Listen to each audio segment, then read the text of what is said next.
had some huge news out of the college football world on Wednesday that might have flown under the radar, but could have huge ramifications for the sport. A group of former college athletes were granted a temporary restraining order by a Louisiana judge that allows them to return to college ball for one more season. So about 30 athletes were involved in this suit, including 16 football players, several who have already signed with NFL teams, participated in training camps, or even played in preseason games. But if the NFL teams that they're with grant them their release by September 1st, they are clear to join a college roster.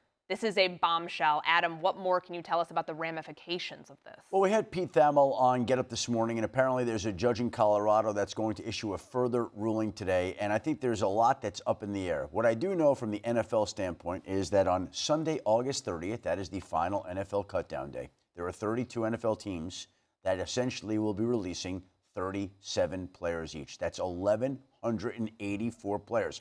I don't know how many of those 1,184 players have used up all 5 years of their college eligibility, but I would venture to say probably not a lot. So you're talking about the prospect of multiple players who don't make it on the NFL rosters, then having the option, potentially, of going back to play in college football. And then there'll be cases where even a player who has the chance to join a NFL practice squad or even an active roster at the veteran minimum might opt to go back to college football. So college football programs now, as Pete Thamel alluded to, are actually looking at NFL teams and studying preseason tape to figure out how they might round out their roster. And if they're bringing in NFL players on September 1st, then that means they're cutting some players from their college programs.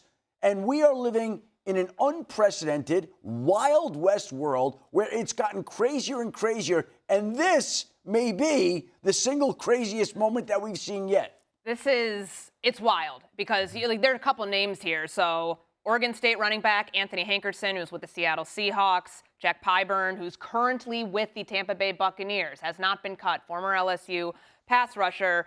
Daquan Wright from Mississippi State. Wydett Williams. You spoke with the lawyer who's representing these 16 players this morning. What more can you tell us about where things stand? I talked to Ryan Downton before the show, and he said, listen, the guys that he's representing have opportunities to play in college, but he also says they wouldn't have gone through the NFL draft process had they known there was a chance to get this fifth year. So he's saying all this is self-inflicted by the NCAA. They tried to sue in October to get these players cleared for a fifth year, and now you're in this situation where the NCAA essentially excluded these athletes, and now they're going to be available to be on a collegiate roster. And it could be chaos, as Adam is saying, but you also have college programs that have to make some really difficult decisions. It's game time right now. Most of these teams have used up their scholarships and all their roster spots. How many guys do you bring in and say, hey, I knew you were the one linebacker, now you're moving down to two? It could be very disruptive going forward. But according to the attorney, he believes that the NCAA essentially did this to themselves. Jordan, I spoke with a personnel executive in college football this morning. He told me there are pro players in the portal, which is a wild thing to say that again, please. There are pro players in the portal. Yes. These guys may not have made a 53-man roster just yet, but they are pro players. Explain a little bit more about the 5 for 5. The new rule in college football, the eligibility rule, and how we got here with this. Yeah, the bulk of these players only played 4, and so they're going, wait, we would have maybe stuck around if this rule, had been in place, and we're granted or we deserve that fifth year. Here's why this is really good for college football, and I'm not saying I like it, because I don't necessarily like it. You're kind of having your cake and you're eating it too. But the pendulum for college football needs to swing so far in the Wild West direction that we blow it up entirely and figure out what this new era of college football with the NCAA, without the NCAA, however it is, it needs to be completely restructured. But here's what's going to happen. A lot of these guys are going to go back to college because it's smart. Think about this. Jack Pyburn is a great example. He had 2 sacks a couple days ago in a preseason game. He was an undrafted free agent. Let's say he is a victim of that final cut on August 30th. But Tampa goes, hey, we want to keep you on the practice squad. Okay, so now he's sitting there going, practice squad for first two-year player maxes out at $247,000. You get $13,000 a week. That's great money. None of it's guaranteed. I remember being a practice squad guy, looking every Tuesday out there, what quarterbacks are they trying out? Because every Tuesday, people are coming through that could take my job. I was guaranteed nothing. I was not guaranteed a single week. So you got a guy like him going, well, the max I can make is $250, or You know how much you make in college for being a quality defensive end, let alone elite? $600,000 minimum. Well over $1 million, most realistic. Guaranteed. Guaranteed. So I can go back to school, make $1 million, and then set myself up to be drafted maybe better or have a better scenario next year in the NFL. It's a no-brainer for these players. So we will see it happen. And what the ramifications of that are going to be is, well, it'll be fun to watch. Get your popcorn ready. I got to tell you, I'm sitting back here listening to all of this. This is the most absurd thing I've ever heard. Yeah. And I'm kind of into it.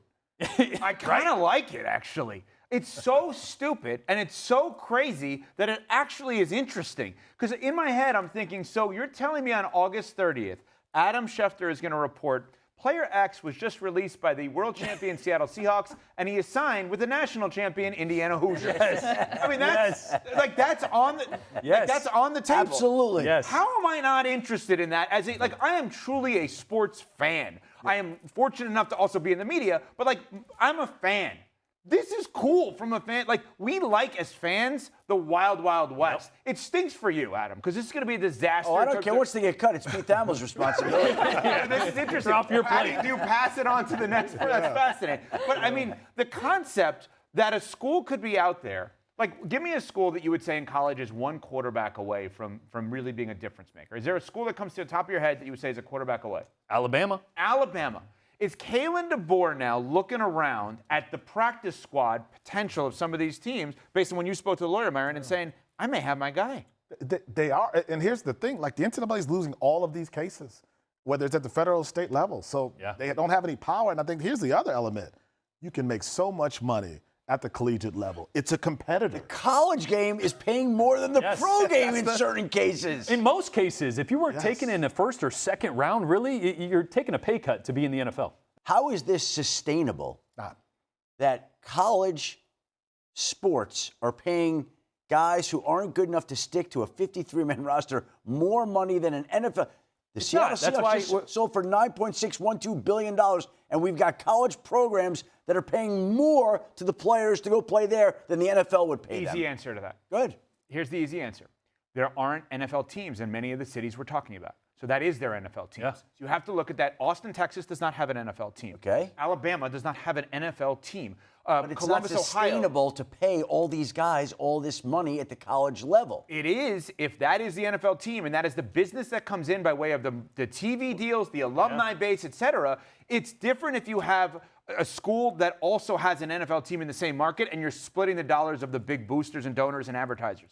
If that's all there is, in Tuscaloosa, Alabama, that is their NFL team. They're not worried about the NFL. They're worried about Alabama football. And when Jordan Rodgers says, if you give them whoever that quarterback is off an NFL squad, it is sustainable because that's like asking how is paying for an NFL team sustainable. Yeah. It's the same thing. It is their NFL team. Here's why I think it's sustainable. What NIL and RevShare have done, it's allowed the guys who are behind the scenes as boosters, as maybe supporters of the program, to almost act like owners of these teams. Bingo. Right? They have personnel influence now. So now there's a guy out there, and if you're the multimillionaire who sits in the suite and you can go help that team get that guy who's the difference maker. Excellent. You're Jerry Jones of Indiana football, of Nebraska football. That's why it's sustainable, because these guys feel like they're NFL owners. Yeah, give it 5 years. Courtney Cronin could buy Indiana. She can't buy the Bears. And that's Myron's point is a brilliant point, is that the price of sports teams, we just saw this with the Lakers, are the valuation, not actually what they're paying all the times, but the valuation is so high that paying hundreds of thousands or millions is a lot more manageable than paying billions or even paying something the valuation of billions. It won't be sustainable if the NFLPA steps in, though, Schefter, right? Is there any talk about that? Because shouldn't it be once you sign an NFL contract, I think there are a lot of questions. Some of these players were eligible. They entered the NFL draft last year. They didn't get drafted, but they entered the draft. So now they go back to college. They're going to enter the draft again next year? What is the NFL going to say about it? Again. Could be a big supplemental draft. Again, we are entering this lawless, unprecedented period that we've never seen.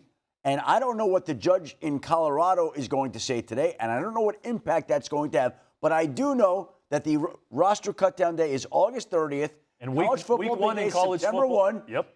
And we are looking at a turbulent, tumultuous, unprecedented period that we've never before seen, with something that is historic potentially. Yeah. Fascinating story here. Adam, we appreciate you joining Thank us you. here this morning.